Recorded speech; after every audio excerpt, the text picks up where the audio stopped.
Bonsoir à tous et bienvenue sur le plateau d'Un cœur qui écoute, votre émission de spiritualité. Aujourd'hui, je vous invite à découvrir le destin assez singulier de Guy Maréchal. Bonsoir Guy. Bonsoir.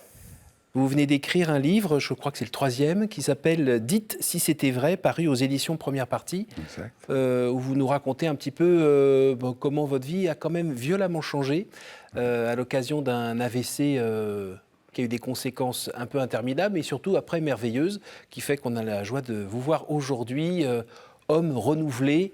On va dire que vous êtes passé de l'homme d'affaires à l'ouvrier pour la moisson, comme vous le dites. Alors avant de nous raconter ça, bien, je vous invite à lire un extrait de texte de votre choix. Oui, je vais vous lire un poème, ça peut paraître surprenant, qui porte le même titre, « Dites si c'était vrai ». Et c'est un poème, ce n'est pas une chanson, je précise ça parce que ça a été écrit par un anticléricaliste notoire qui s'appelait Jacques Brel. Qui partage avec vous des origines belges. Exactement.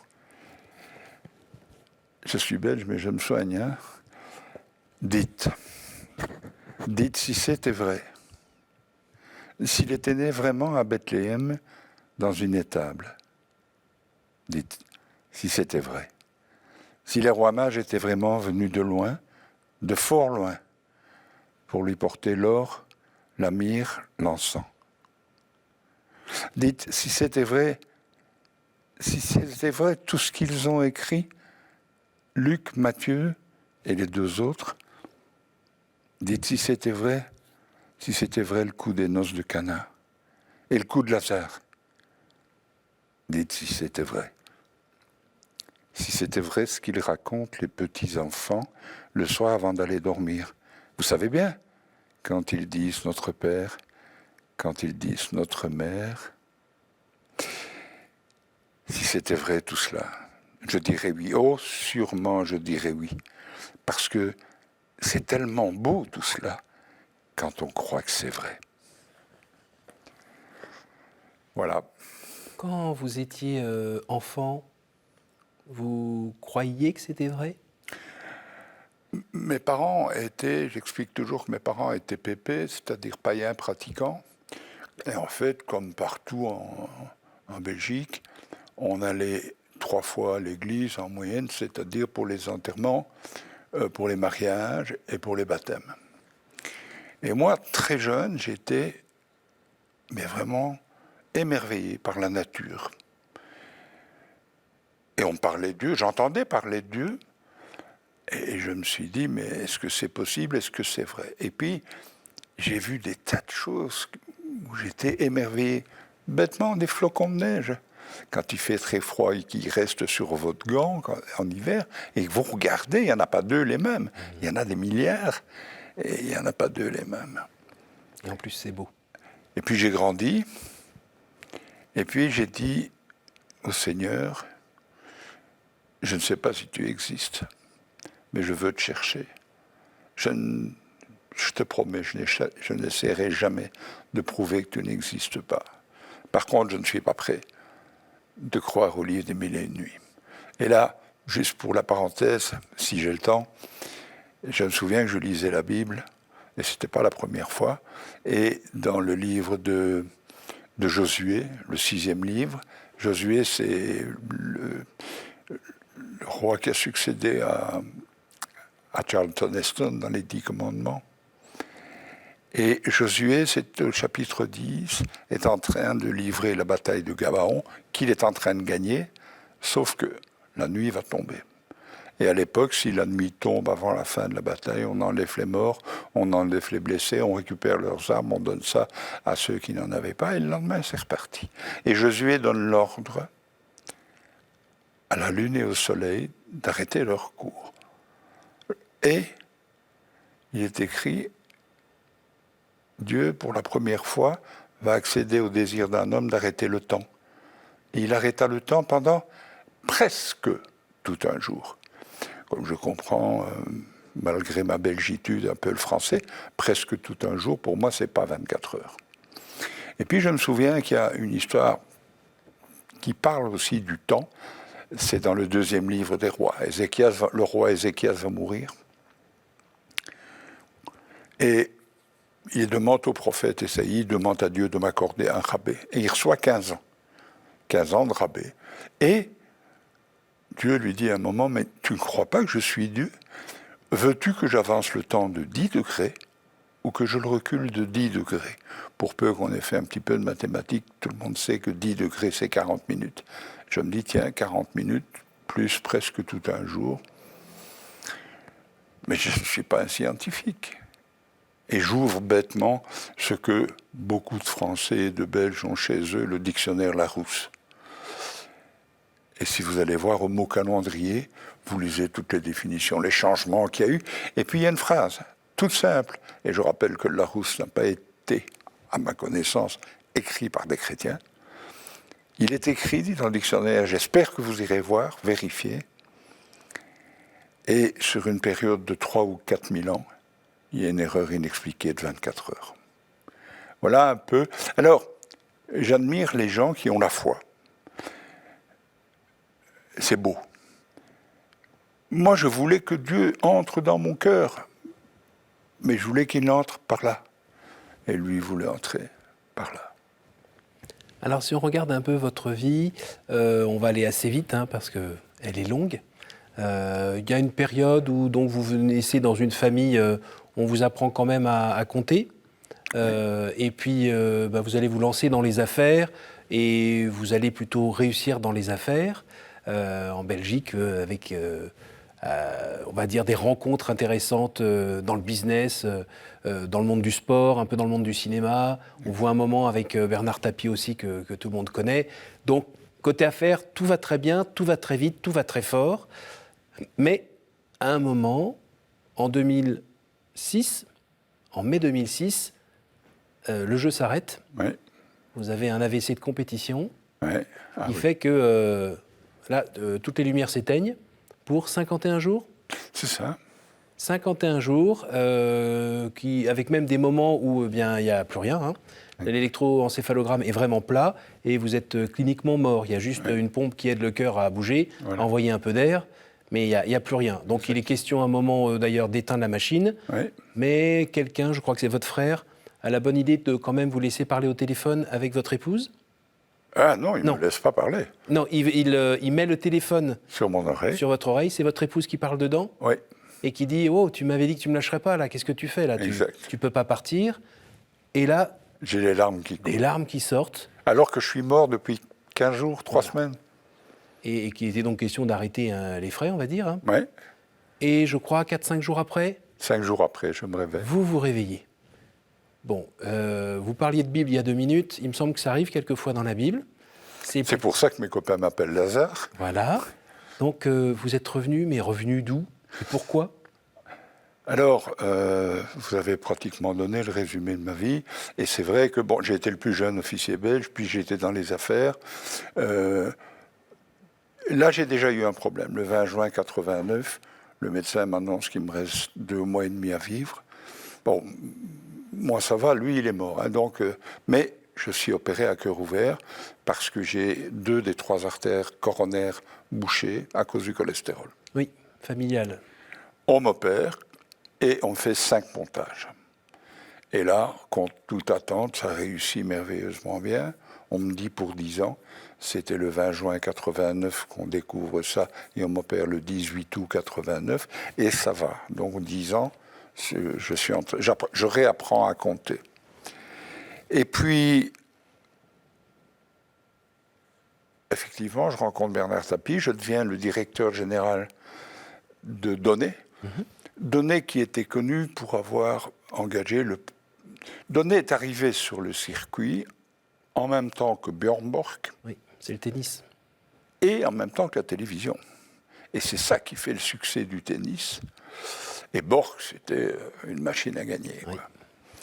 Et puis un jour, malheureusement, 10-12 ans après, le père Donné décide que l'avenir, c'est le bois, alors que tout le monde est en train de passer au carbone. Et donc des pots de bilan. Et arrive Zorro, comme je l'appelle, Bernard Tapie, qui rachète l'affaire. et qui a un coup de génie. Il engage un sale gamin que les gens n'aiment pas, qui est toujours mal habillé. À l'époque, il a un bandana, il a des trucs fluo. Des cheveux teints. Ce sont des faux cheveux. Voilà, on le saura après. Et puis... C'est André Agassi. C'est André Agassi. Mais, quel joueur. Quel joueur. Donc, Borg, Agassi, et bon, moi j'engage aussi Henri Lecomte. Ça, c'est pour l'équipe tennis. Mais en tennis de table, j'engage Jean-Philippe Gatien, médaillé d'argent, si je ne me trompe, aux Jeux Olympiques et champion du monde. Jean-Michel Seff, champion du monde plusieurs fois. Et en vélo, j'engage, parce que je crée une division vélo pour fabriquer des vélos en carbone. Et là, je prends 2 petits jeunes, pas très connus, un qui s'appelle Eddy Merckx et l'autre qui s'appelle Bernard Hinault, qui sont des amis. Et 4 ans après, la région wallonne, donc qui est le gouvernement francophone chez nous, décide de racheter Donné. Et là, moi, avec les politiques, nous avons un mauvais rapport. Et je dis toujours, je ne sais pas si vous avez vu, mais les politiques investissent plus d'argent dans les prisons que dans les écoles. Et je suppose que vous savez pourquoi. C'est parce qu'à l'école, ils sont sûrs de ne pas y retourner, quoi. Bon, évidemment, c'est facile de faire de l'humour avec des gens qui travaillent beaucoup. Oui, mais une blague belge, venant d'un Belge, moi, je prends. Voilà. Et donc, à ce moment-là, je quitte Donné et je crée mon affaire. J'importe des meubles anciens d'Inde, de Chine, de Corée, du Vietnam, avec un ami qui avait créé lui-même cette entreprise. Et puis nous décidons d'ouvrir des magasins. On se retrouve avec 4 magasins, mais dont un de 3200 mètres carrés, un de 1500, un de 1000 et un de 500. Ce qui demande des fonds immobilisés. On parle de 2,5 millions d'euros immobilisés. Mais ça a un succès fou. Et donc, on est parti pour faire quelque chose de brillant. Jusqu'au 5 mai 2006, où je dors en Belgique. Moi, j'habite à Dax, pas loin de Bayonne. Et j'ai 1038 km à faire. Et quand je me lève, je me rends compte que ça va être difficile. Et je prends mon petit déjeuner, je fais ma valise. Et puis, je vais dire au revoir à Marianne, la patronne de l'endroit où je dormais, qui est une amie. Et quand je rentre, je tombe à genoux. Et je dis, Marianne, appelez une ambulance et dites-leur que je fais un accident vasculaire cérébral. Ça fait tellement mal. J'ai l'impression qu'on m'a planté une hache dans la tête que je n'ai aucun doute sur ce qui m'arrive. Et à ce moment-là, je deviens aveugle et tétraplégique, paralysé des 4 membres. Ouh. Alors on me conduit à l'hôpital de Chimay, où je reste pendant 2h30. Et les médecins disent, bon, nous, on ne peut rien faire. Et c'est vrai que Chimay est plus connu pour sa bière que pour son hôpital. Oui. Et je suis transféré à Charleroi. Là, il y a 9 neurochirurgiens. Et il y en a, ils reçoivent mes examens par Internet. Et il y en a 7 qui disent, bon, OK, son cas est réglé, c'est fini. Et il y en a 2, dont la chef de service, qui disent, attendez, on va peut-être attendre qu'il arrive. Et quand j'arrive... la chef de service dit, enfin, elle dit aux ambulanciers, vous ne voyez pas qu'il est en train de mourir. Et on me fait une trachéo tout de suite, trachéotomie. Et puis on m'examine et on me trépane une première fois et on m'enlève 1,5 litre de sang de la tête. Oh là là. Et puis on va encore me trépaner 2 fois. Mais à partir de ce moment-là, je ne bouge plus. Quand je dis je ne bouge plus, j'ai un coma, les yeux fermés, c'est important. Et je ne bouge plus. Et je suis bien sûr relié à des machines. Et puis jusqu'au jour où, comme vous l'avez très bien dit, les médecins appellent ma famille. Mais consciemment, entre le moment où vous êtes là et la fin, vous avez des souvenirs? Il n'y a rien. Ah, j'ai des souvenirs en sortant. Oui. C'est complètement inexplicable. Genre le gros monsieur qui venait avec... Voilà. Par exemple, je dis à ma cousine, quand je suis sorti du coma, parce que j'ai une cousine qui vient me voir tous les jours, et je dis à ma cousine, mais quel est cet homme avec des lunettes fumées, des longs cheveux, un petit bedon, qui est venu prier pour moi? Je le vois au-dessus de mon corps. Oui. Et elle me dit, oui, c'est le pasteur Beumier. Je ne l'avais jamais vu, je ne connaissais même pas son nom. Oh, mais vous savez, vous me donnez 10 secondes, il y a plus extraordinaire que ça. Je demande à ma cousine, après les 51 jours, qui était l'homme qui venait tout le temps avec toi? Elle me dit non, je venais seul. Pendant 51 jours, je suis venu seul. Je dis attends, je ne te demande pas si tu es venu seul ou pas, je te demande qui était l'homme qui t'accompagnait. Et là, elle regarde ma femme et elle se dit, sans parler, il est vraiment gravement touché. Et je lui dis, mais il est facile à reconnaître, il a une barbe blanche naissante, et puis surtout, il a la jambe coupée au-dessus du genou. Elle me dit, ben voilà, le problème est réglé. Je ne connais personne à qui on ait coupé la jambe. 3 mois plus tard, je reçois un coup de fil. Guy, c'est Christine. Oui, je suis à l'hôpital. Oui, on vient de couper la jambe de Michel. Michel, c'est son mari. Et je me souviens de ce que tu m'as dit. On lui a coupé au-dessus du genou. Et il a une barbe blanche naissante. Ça, c'est étonnant. Alors, expliquez-moi pourquoi aujourd'hui, comment vous expliquez le fait que vous ayez traversé ça et qui êtes-vous devenu aujourd'hui?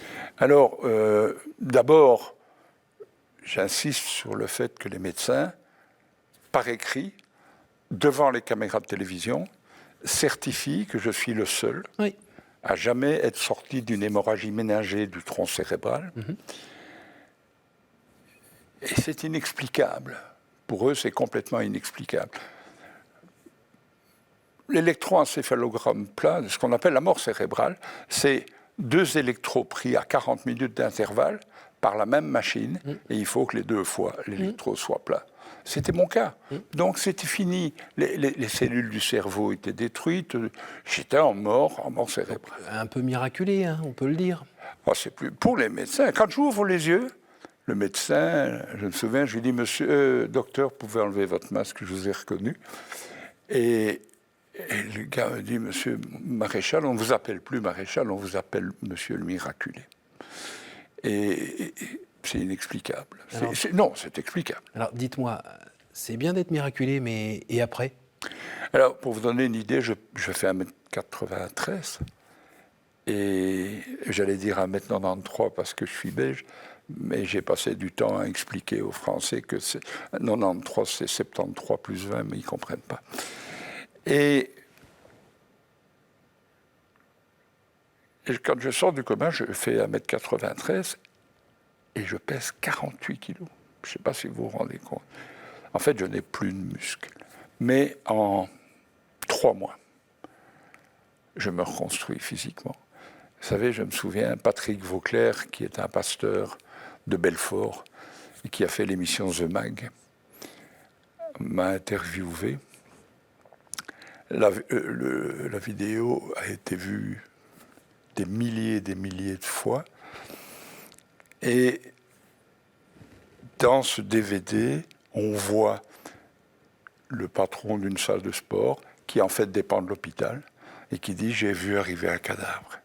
Il y a 35 ans que je suis dans le métier. J'ai jamais vu ça. En 3 mois, il s'est reconstruit. » Oui, mais vous êtes un peu du genre volontaire? Un petit peu, oui, quand même. Peu, hein. Oui, ça c'est vrai que c'est dans mon caractère. Un petit peu. Mais voilà, on se dit que le Seigneur, s'il est allé vous chercher des limbes dans les ravins de la mort, c'est pas juste pour être là et continuer à vivre la même vie qu'avant? Alors écoutez, c'est assez incroyable. Ma femme n'était pas au courant. Tous les jours, je priais tout seul dans ma chambre depuis quelques années et je disais, Seigneur, ces paroles que personne n'avait jamais entendues. Seigneur, je te rends grâce parce que tu m'as arraché à une mort physique et à une mort spirituelle certaine, etc., etc. Et puis au mois, le 12 août 2012, je suis dans mon assemblée, puisque je suis chrétien évangélique, mais chrétien, c'est chrétien, qu'il soit catholique, évangélique. Il y a Jésus. Voilà.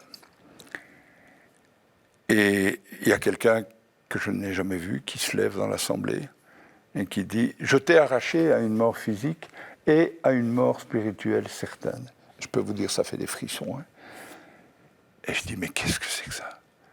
Ça ne correspond pas non plus à votre vision du monde qui cherche à être plutôt rationnelle, on va dire. Ah oui, complètement rationnelle les et paroles, scientifique. Les paroles... Paroles de Dieu, j'y crois pas. Oui. Souvent, on me dit, après mon coma, ah, j'ai une parole de Dieu pour toi. Je dis, pourquoi il a perdu mon numéro de téléphone? Et donc la parole, là, c'est je t'ai sorti des ravins de la mort. Tu vas aller voir les médecins, tu vas aller voir les gens, parce que le cadeau que je t'ai fait, il ne t'appartient pas. Tu dois le partager. C'est pour ça que vous avez écrit ce livre, c'est pour ça que vous êtes là. Oui, exactement. Et en fait, c'est ce qui est écrit dans la Bible. La moisson est déjà mûre. Priez pour qu'il y ait des ouvriers pour la moisson. Et je suis tout simplement un ouvrier pour la moisson. Je ne suis ni pasteur ni docteur. Je ne fais pas de carte de visite avec ouvrier pour la moisson parce que j'ai peur que le moment venu, on m'appelle pour aller ramasser les betteraves. Mais bon, voilà quoi. Quand vous regardez aujourd'hui la vie que vous meniez avant cet accident, vous la regardez avec un œil... Non. Il est toute une partie de ma vie que je ne regrette pas. Par exemple, l'armée. Parce que j'étais à cheval fougueux... Puis j'avais vécu surtout des choses épouvantables. Et s'il n'y avait pas l'armée pour me dompter à ce moment-là, je ne suis pas sûr que je ne terminais pas en prison. Donc cette partie-là, je ne la regrette pas. La partie, quand j'ai créé mon affaire d'assurance, alors que je n'avais fait aucune école commerciale, ça a été un plaisir. Mais on va passer sur le détail. Tout ça est marqué par l'absence de Dieu. Oui. Et puis, peut-être par une place, sans vouloir être désagréable, une place peut-être donnée un peu trop forte à votre propre personne? Alors, donnée exclusivement à ma propre personne. J'adore être sous les caméras. Et là, à un moment, j'ai un neveu qui est pasteur et qui me dit... Enfin, il a créé la première école chrétienne en Belgique. Et il vient me trouver, il me dit, je voudrais savoir si je peux être pasteur et directeur de l'école. Est-ce que je peux travailler avec toi pendant 1 an? Je passe tous les détails. On part en Chine. Et le 28 mars 1999, on est à Shanghai. Enfin, on n'est pas loin de Shanghai. Pas loin, en Chine, c'est 600 km. Hein, mais bon. Oui. Et il me dit, tonton, tu ne crois pas que ce serait le moment de donner ta vie au Seigneur? Et ce soir-là, je m'ouvre à Dieu. Mais, je m'ouvre à Dieu. La Bible parle du vieil homme, dans le chapitre qui parle de Nicodème. Et le vieil homme, il n'est pas mort. Il veut reprendre sa place. Et ça a été un combat pendant plusieurs années. Jusque quand? Jusqu'en 2006. Parce que quand je sors du coma en 2006, je n'ouvre pas les yeux. Je ne commence pas par ouvrir les yeux. Je suis réveillé. Alors, c'est inexplicable. Je pèse 48 kilos, je suis dans un état de faiblesse extrême. Et je suis joyeux comme vous ne pouvez pas imaginer. Et... À ce moment-là, je vois comme une lumière, mais pas comme une lumière, je vois une lumière et j'entends. Alors, je n'entends pas dans l'oreille, oui. J'entends dans le cœur. Oui. Tu crois me connaître, tu crois que je suis amour et tu as raison. Mais maintenant, je vais te montrer que je suis douceur. Et à partir de là, commence l'éducation que je reçois du Seigneur en direct. Mais ça reste un combat. Et plus j'avance, plus je m'ouvre aux autres, plus je suis tolérant, et plus je suis intolérant avec moi-même. Nous arrivons déjà à la fin de cette émission. C'est le temps des questions courtes, réponses courtes. Est-ce que vous pourriez par 3 fois tirer une carte, s'il vous plaît, et nous lire la question? Ah, c'est l'as de pique. Y a-t-il une parole que vous regrettez de n'avoir pas dite à quelqu'un? On ne parle jamais assez de Dieu, bien que j'en parle beaucoup. Oui, il y a une parole que je regrette. Je n'ai pas assez insisté à l'égard de mon frère. Je n'entre pas dans le détail, mais il est mort dans des conditions tragiques. Et je crois que si j'avais parlé, il ne serait pas mort à ce moment-là. Allez-y. S'il vous plaît. Quel est le personnage ou saint que vous aimeriez retrouver au Salisson 2? C'est Pierre qui avait le même sale caractère que moi, et c'est Paul qui est le plus grand pour moi le plus grand théologien de l'histoire. Quel est l'endroit ou le lieu qui vous porte le plus à la prière? Ma chambre ou la montagne? Merci beaucoup, Guy.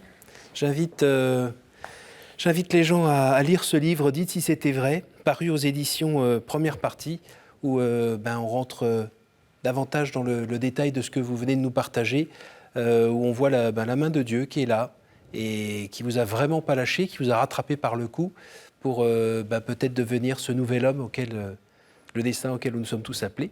Merci beaucoup, Guy. Merci d'être venu de Dax et de Belgique, les deux en même temps, pour venir nous voir. Et je voulais remercier justement Première Partie, parce que quand j'ai édité mon premier livre, il fallait me faire confiance. C'était pas évident. Merci à vous tous aussi pour votre fidélité. N'hésitez pas à retrouver cette émission sur notre site www.ktotv.com et je vous dis à la semaine prochaine.